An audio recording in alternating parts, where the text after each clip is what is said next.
모든 성도님 분들께 주님의 평안을 빕니다. 네.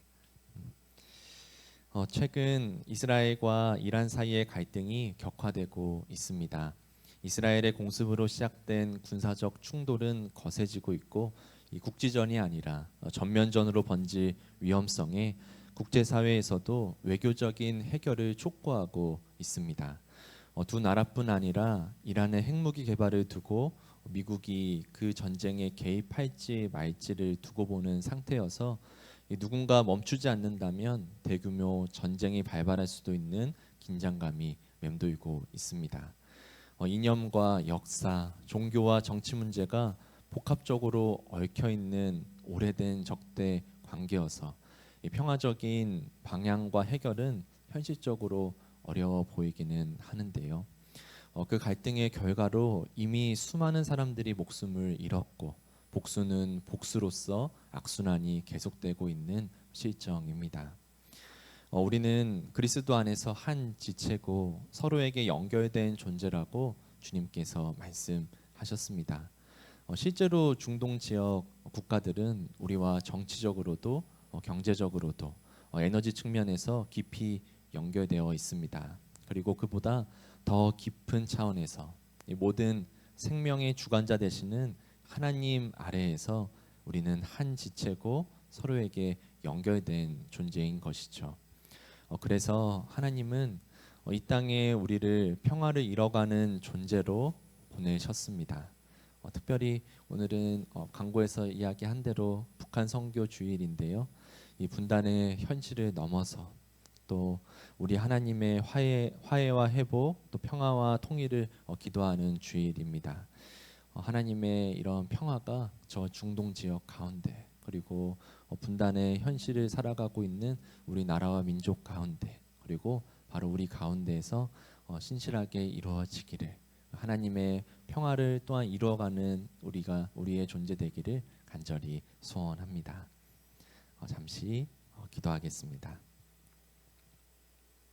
주님, 이제 주님의 말씀을 나누고자 합니다.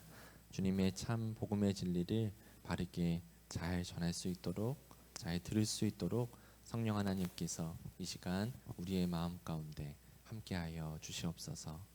예수님의 이름으로 기도드립니다. 아멘.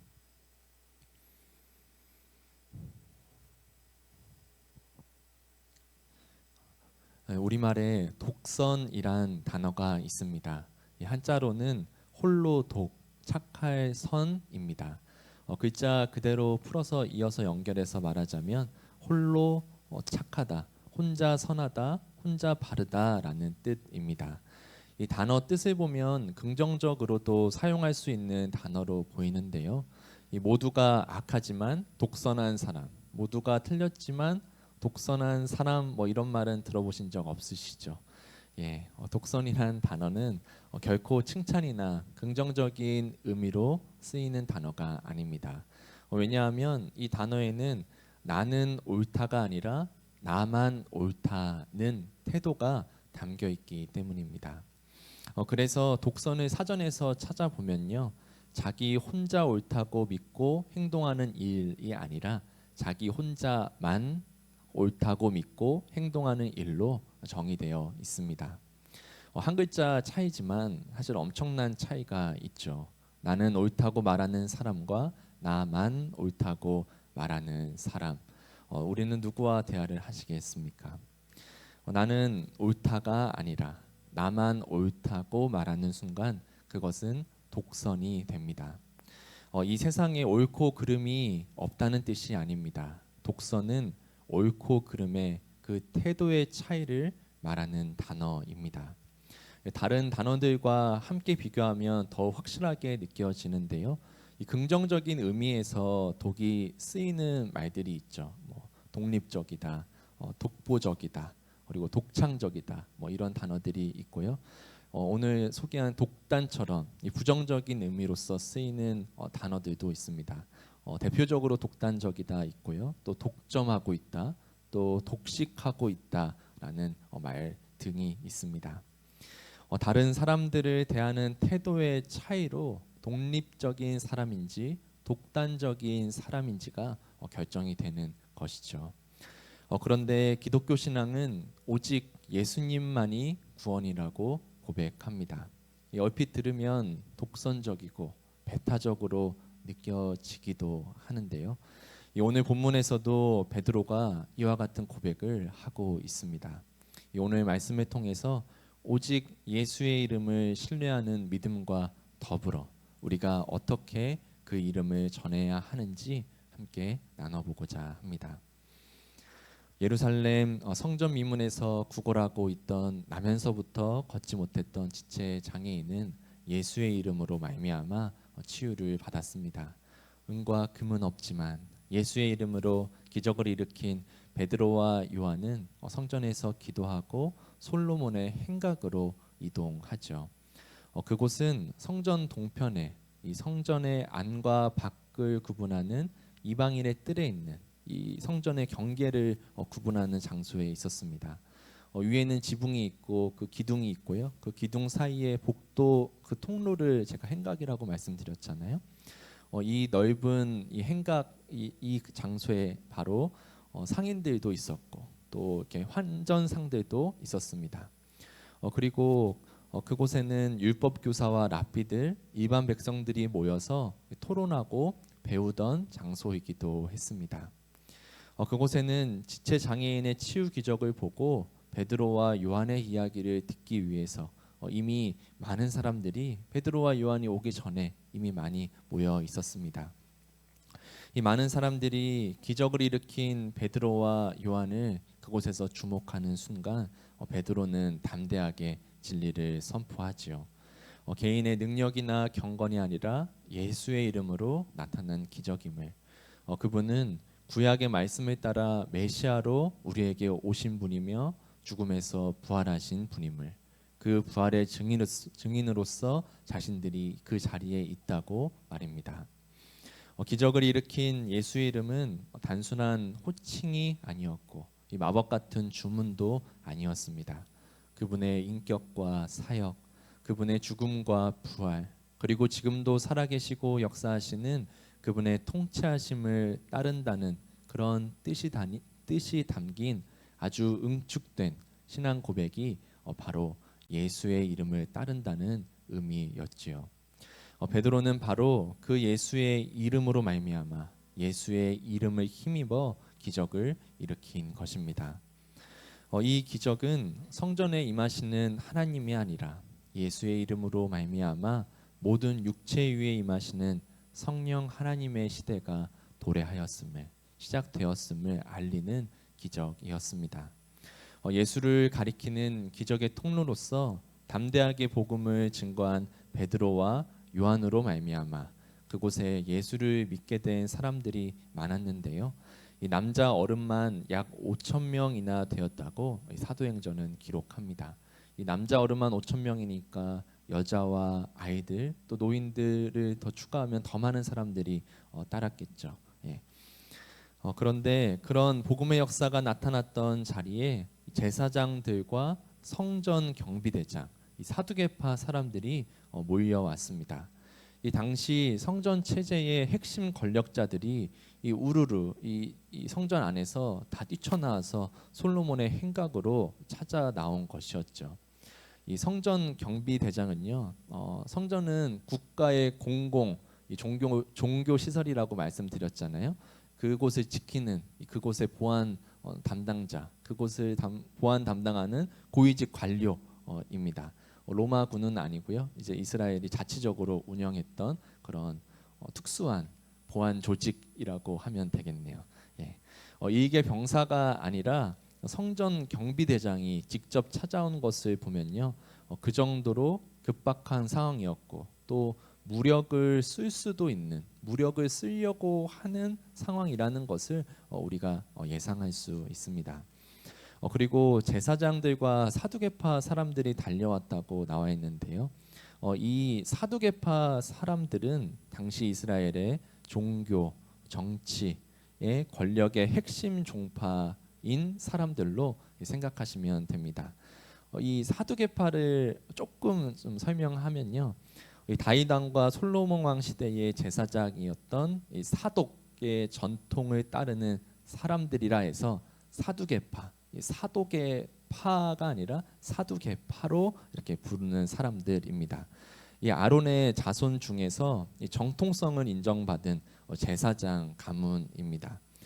레위인 중에서도 다 제사장으로 성전을 섬기는 게 아니라 여러 이렇게 역할들이 있잖아요. 그런데 그 중에서도 제사장직을 맡는 가문이니까 최고 잘 나가는 가문이다라고 볼 수 있는 것이죠.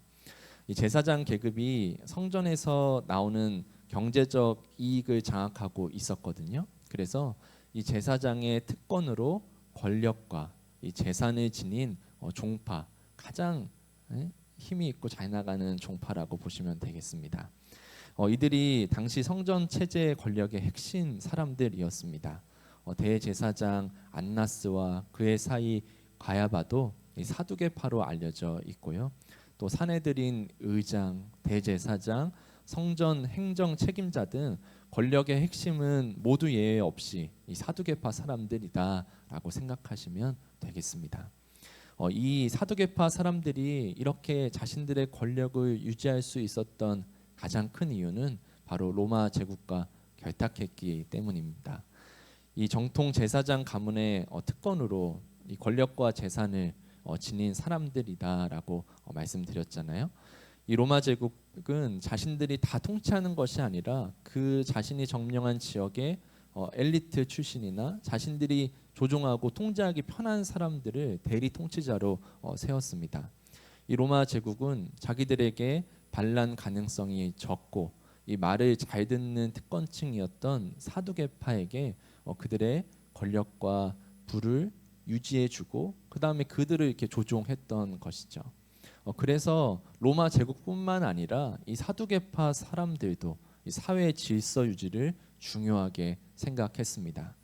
이 대부분의 이스라엘 백성들이 압제받고 고통받고 착취받더라도 이 모든 종교적, 정치적, 사회적 혜택이 다 보장받고 그들에겐 주어진 자리였으니까요. 이 사두개파 사람들은요 또한 이 부활을 믿지 않는다고 나오는데요. 부활을 믿지 않는 이유가 종교 신학적인 이유에서는 모세오경만 따르기 때문이었다라고 말하지만 사실 부활해서 천국에 갈 이유가 없을 만큼의 현재의 축복과 권한을 마음껏 누리기 있기 때문에 부활을 믿지 않은 것은 아닐까라고도 생각이 듭니다. 바로 그것이 그들이 예수님을 죽인 이유이기도 했습니다. 자신이 메시아라고 말하면서 많은 백성들이 따랐잖아요. 그리고 자신의 왕국이었던 성전 체제가 아닌 하나님의 나라, 그 하나님 나라의 새로운 질서를 예수님께서 전하셨으니까요. 그들 입장에서는 구약의 예언을 성취한 메시아가 온 것이 아니라 그들의 성전 체제를 위협하는, 그들이 누리고 있는 그 자리를 위협받는 존재라고 예수님을 생각했던 것이죠. 그래서 예수님을 바로 죽이기로 작정하고 실행에 옮겼던 것입니다. 그렇게 해서 결국 예수님을 죽였는데 그 예수가 부활을 했다니, 그 예수의 이름으로 다시 한번 기적이 일어났는데 그 기적이 자신의 체제의 그 중심이었던 성전에서 일어났다니, 잡혀갈까 두려워서 벌벌 떨었던 그 예수님의 제자들이 그 기적을 일으키고 이제는 저 솔로몬 행각에 모여서 많은 사람들 모여놓고 설교를 하고 있다니, 예수님의 부활과 기적을 이야기하고 있다니, 이 성전 체제의 권력자들이 다 놀라서 다 뛰쳐나온 것이었습니다. 예수를 죽인 것처럼 그 제자들도 죽이기 위해서 제자들에게 찾아갔던 것이죠. 그리고 예수님을 붙잡았듯이 베드로와 요한도 붙잡았습니다. 이 내용이 바로 사도행전 4장 1절에서 4절까지의 말씀인데요. 이런 배경을 한번 생각하시면서 같이 한번 읽어보겠습니다. 함께 읽겠습니다. 베드로와 요한이 아직도 사람들에게 말하고 있는데 제사장들과 성전 경비대장과 사두개파 사람들이 몰려왔다. 그들은 사도들이 백성을 가르치는 것과 예수의 부활을 내세워서 죽은 사람들의 부활을 선전하고 있는 것에 격분해서 사도들을 붙잡았으나 날이 이미 저물었으므로 다음 날까지 가두어 두었다. 그런데 사도들의 말을 들은 사람들 가운데서 믿는 사람이 많으니 남자 어른의 수가 약 5천 명이나 되었다. 아멘. 3절에 보시면 날이 저물어서 다음 날까지 가두어 두었다라고 말하는데요. 그들 입장에서는 바로 그냥 불의한 재판을 이렇게 해버려서 이렇게 제거하고 싶었겠지만요. 일반적으로 해가 진 저녁에는 재판을 하지 않았습니다. 밤에 하는 재판은 재판의 어떤 공정성이나 정당성이 훼손될 수 있기 때문이었습니다. 이 공공장소에서 백성들이 보는 앞에서 낮에 유대인의 재판은 열려야만 했습니다. 또한 당시 이 성인 남자 5천 명이 그 자리에 그 이상의 사람들이 있었겠죠. 그 사람들이 말씀을 듣고 그 장면을 주목하고 있었으니까요. 함부로 그들을 잡아서 바로 재판을 했다가는 혹시 모를 소란이나 폭동이 일어날 수 있었기 때문에 바로 그들을 재판하지 않았던 것입니다. 유대의 최고 의결 기구였던 이 산헤드린 공회도 보통 아침에 모였습니다. 그리고 공개적인 회의를 하고 재판을 했는데요. 예수님께서 잡히시던 날 그 밤에 산헤드린 공회는 열렸고 재판이 열렸잖아요. 이 얼마나 예수님을 빨리 그렇게 불법을 사용해서라도 급하게 하더라도 죽이고 싶었는지를 우리가 알 수 있는 대목입니다. 다음 날이 되어서 이 베드로와 요한을 재판하기 위해서 예수님을 죽인 그 주동자들이 다 예루살렘에 찾아왔고 다 모였습니다.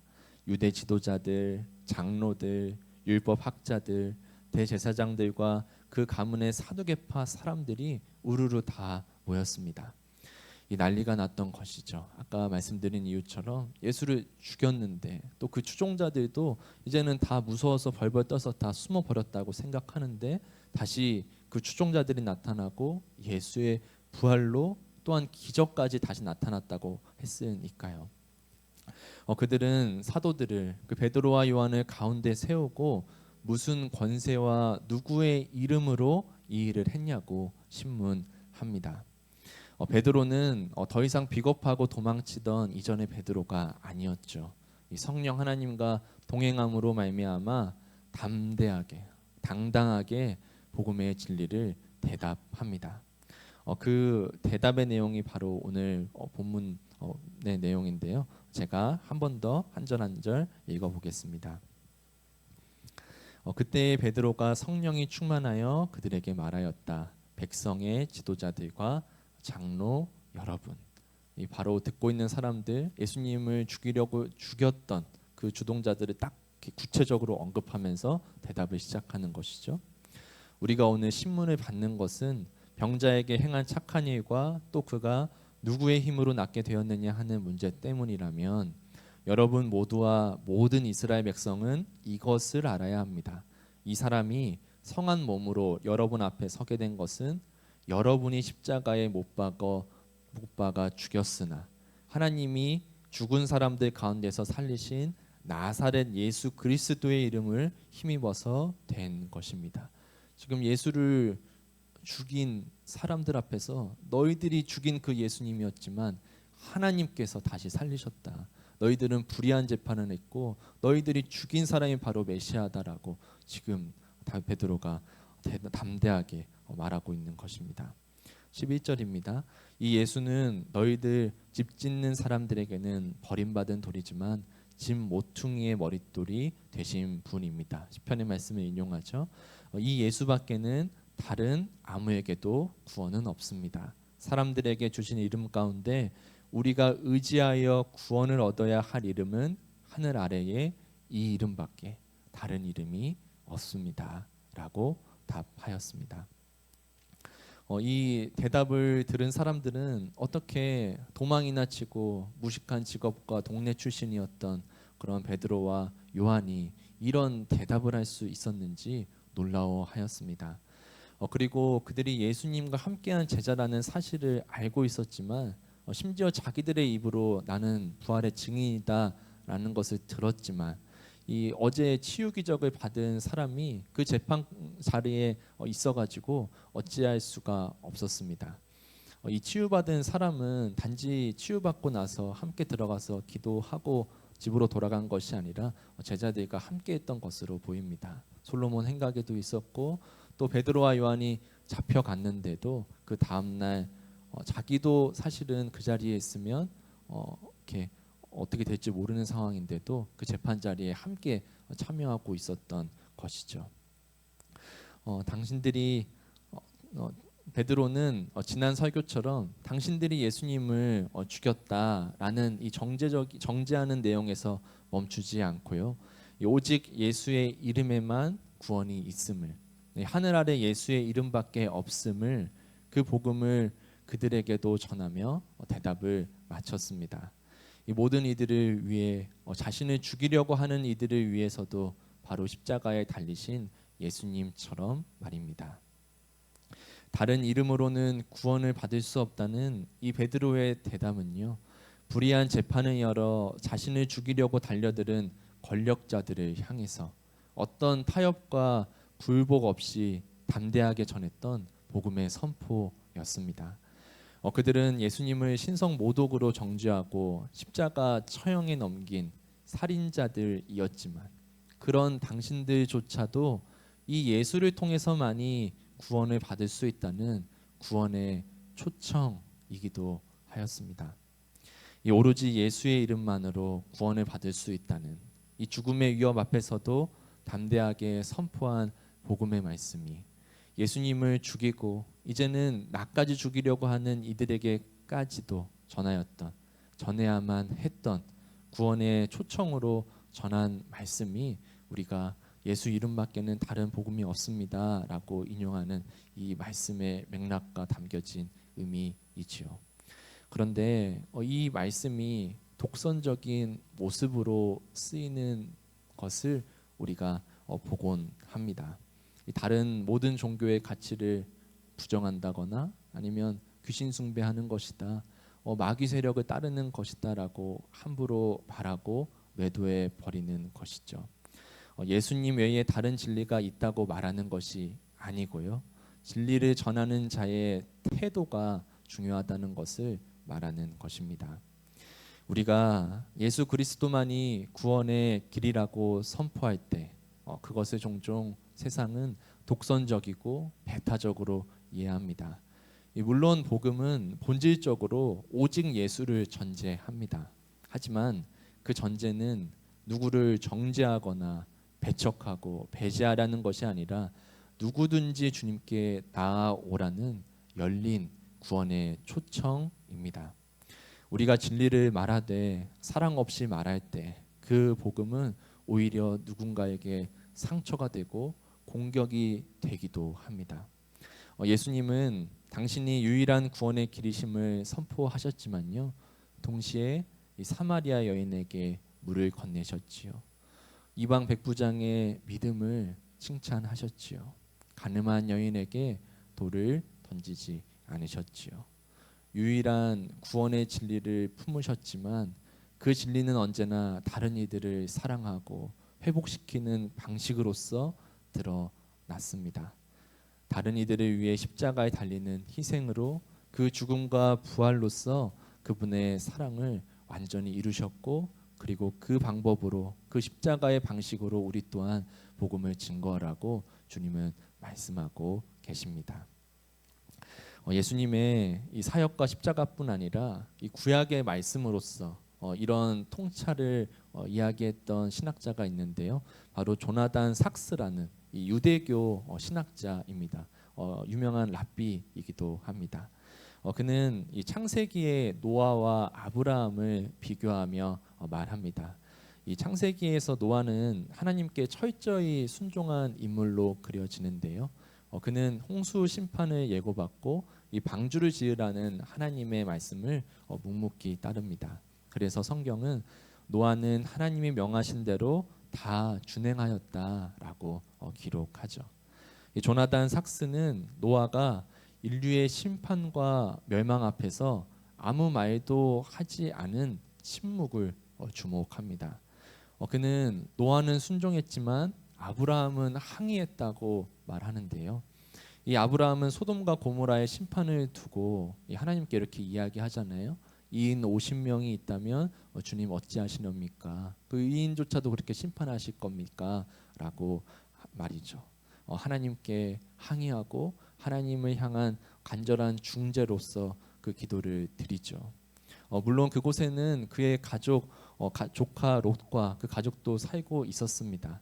하지만 이 아브라함의 기도와 이 반응은 단지 자신의 가족만을 위한 염려를 넘어서 그 성에 있을지도 모르는 의인을 위한 중보기도로 구원의 간구로 이어졌습니다. 이 반면 노아는 어떤 항변도 없이 명령을 따르며 자기 가족만을 구하는데요. 이 조나단 삭스는 바로 이 지점에서 신앙인의 역할이 단순히 하나님의 명령에 순종하는 것이 아니라 그것을 넘어 타자와 공동체를 위해 책임지는 것이라고 강조하고 있습니다.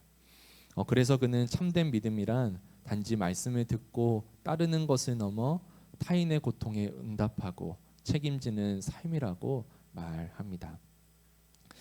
오직 구원은 예수 그리스도에게 있다는 베드로의 대답은 자신의 생명을 위협하는 권력자들을 향한 담대한 복음의 선포였으며 동시에 예수님을 십자가에 내몬 살인자와 같은 이들에게조차도 전했던 구원의 초청이었습니다. 하나님의 말씀에 순종하는 것을 넘어 이웃을 위해 공동체를 위해 책임지는 존재로서 우리가 나아가기를 원합니다. 유일한 구원의 이름 우리 예수님을 독선적인 모습이 아니라 이웃을 책임지고 이웃을 회복시키는 방법으로 담대하게 그리고 사랑으로 복음을 증거하는 우리 모두 되기를 간절히 축원드립니다. 아멘.